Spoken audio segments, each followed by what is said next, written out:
নেই থাকার কোনো ভালো জায়গা। মাথা গোজার ঠাঁই মেলে কমলাপুর রেলওয়ে ব্রিজে। বৃষ্টি নামলে মাথার উপর এই ছাদটুকু আর থাকে না। অন্যদিকে একবেলা খাবার জোটে তো অন্যবেলা অনাহারেই থাকতে হয়।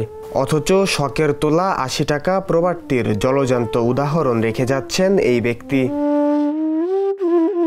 কমলাপুরের আশেপাশে গেলে প্রায় লক্ষ্য করা যায় জীর্ণ শীর্ণ দেহে একজন লোক বাজাচ্ছে বাঁশি। তবে হাতের সেই বাঁশি কেনারও যে সামর্থ্য নেই, তাই নিজেই বাঁশের কঞ্চি দিয়ে বানিয়েছেন বাঁশি। আর সেই বাঁশি দিয়ে প্রতিদিন ফুট ওভার ব্রিজের পথচারীদের সুরের মূর্ছনায় ভাসাচ্ছেন তিনি। বাঁশি ভাই আমি নিজেই বানাইছি। বাঁশি বাজাই প্রায় 15-16 বছর। এটা বাজাইলে ভাই আমি শান্তি লাগে, আমার তো ভালো লাগে, অনেক ভালো লাগে, এই জন্য বাজাই।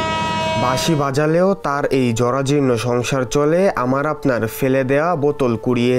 আর এ কাজ করে যাচ্ছেন তিনি বহু বছর ধরে। তবে বোতল কুড়িয়েও যখন দুমুঠো অন্ন জোগাড় হয় না, তখন চলে যান ভালো কাজের হোটেলে। এদিকে আজকের এই অসহায় মানুষটির অবস্থা এমন ছিল না। ছিল পরিবার, ছিল অর্থ, সেই সঙ্গে সম্মানও। কিন্তু সময়ের বিবর্তনে হারিয়েছেন সবকিছু। সঙ্গী এখন শুধুই তার নিজ হাতে বানানো বাঁশি।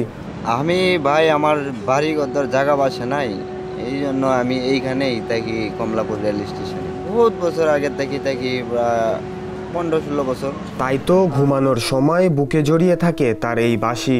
জীর্ণ শীর্ণ ক্লান্ত দেহ সারাদিন শেষে একটু সময় খোঁজে বাঁশি বাজানোর জন্য।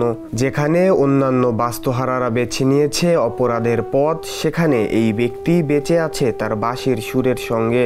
আর বিবেক থাকলে অসহায়ত্ব যে মানুষকে অপরাধের দিকে টানতে পারে না, তার এক জলজান্ত উদাহরণ এই ব্যক্তি। শাহরিয়ার জামিল নূর, দ্য নিউজ, ঢাকা।